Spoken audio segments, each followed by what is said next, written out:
மூடநம்பிக்கை பேச்சாளர் மகாவிஷ்ணு தலைமறைவாகி இருக்கிறார். அண்மை செய்தி. சென்னை போலீசார் கேட்டுக்கொண்டதன் பேரில் மகாவிஷ்ணு அறக்கட்டளையில் திருப்பூர் போலீசார் சோதனையில் ஈடுபட்டிருக்கக்கூடிய நிலையில் திருப்பூரில் உள்ள அறக்கட்டளை அலுவலகத்திலும் மகாவிஷ்ணு இல்லை என்பது தெரிய வந்திருக்கிறது. அவர் தலைமறைவாகி இருக்கிறார்.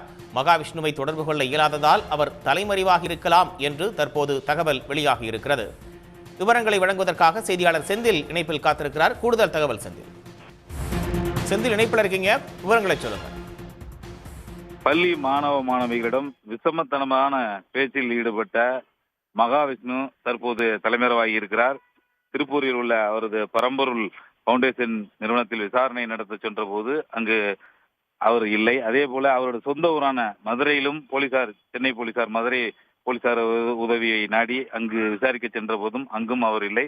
செல்போன் சுவிட்ச் ஆஃப் செய்யப்பட்டு தற்போது அவர் தலைமறைவாகி இருப்பதாக போலீசார் தெரிவித்திருக்கிறார்கள்.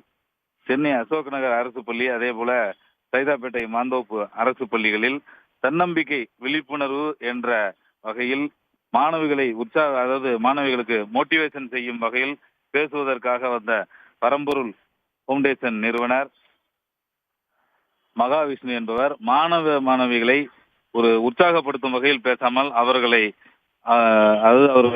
சிறுமைப்படுத்தும் வகையில் பேசியது மட்டுமல்லாமல் அதே போல மாற்றுத்திறனாளிகளை இழிவுபடுத்தும் வகையிலும் அவர் பேசியதாக இந்த சமூக வலைதளங்களில் வீடியோ வெளியானது. இது பெரும் சர்ச்சையும் கொந்தளிப்பையும் ஏற்படுத்தியது. இதையடுத்து பள்ளிக்கல்வித்துறை சார்பில் இந்த 2 பள்ளிகளிலும் விசாரணை நடத்தப்பட்டது. அதே போல மாற்றுத்திறனாளிகள் அமைப்பு சார்பிலும் சைதாப்பேட்டை காவல் நிலையத்தில் அவர் மீது புகார் அளிக்கப்பட்டிருக்கிறது. அதன் அடிப்படையில் தற்போது சென்னை காவல் ஆணையர் அலுவலகத்தில் சட்ட வல்லுநர்களுடன் அவர் மீது என்னென்ன நடவடிக்கை எடுக்கலாம், அதாவது மகாவிஷ்ணு மீது என்னென்ன பிரிவுகளின் கீழ் வழக்கு பதிவு செய்யலாம் என்பது தொடர்பாக தற்போது போலீசார் ஆலோசனை நடத்தி வருகின்றனர். இந்த நிலையில் மகாவிஷ்ணுவை விசாரணை கலைப்பதற்காக சைதாப்பேட்டை போலீசார் அவரை செல்போனில் தொடர்பு கொண்டனர். அவரது செல்போன் சுவிட்ச் ஆஃப் செய்யப்பட்டிருப்பதாகவும் அதே போல திருப்பூர் போலீசார் உதவியை நாடி அவர் பரம்பொருள் பவுண்டேஷன் அலுவலகத்தில் இருக்கிறாரா என்பதை பார்த்து உதவி செய்யுமாறு போடுது. திருப்பூர் போலீசார் அங்கு சென்று போறத போது அங்கும் அவர் இல்லை. அதே போல அவரது சொந்த ஊர் என கூறப்படும் மதுரையிலும் அவர் தற்போது இல்லை.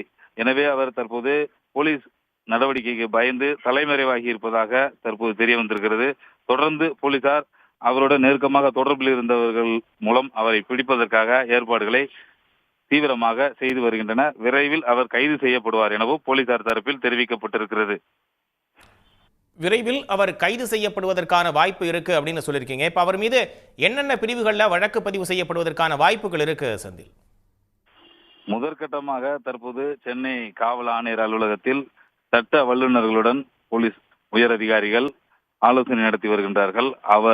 அவர்கள் கொடுக்கும் அறிவுரையின்படி சைதாப்பேட்டை போலீசார் வழக்கு பதிவு செய்து அவர் தலைமறைவாகி இருப்பதால் தனிப்படை அமைக்கப்பட்டு அவரை தீவிரமாக தேடும் பணி நடைபெறும். விரைவில் அவர் கைது செய்யப்படுவார் என காவல்துறை தரப்பில் தெரிவிக்கப்பட்டிருக்கிறது. தற்போது அவர் மீது என்னென்ன பிரிவுகளின் கீழ் வழக்கு பதிவு செய்யலாம் என்பது தொடர்பான ஆலோசனை காவல் ஆணையர் அலுவலகத்தில் நடைபெற்று வருகிறது.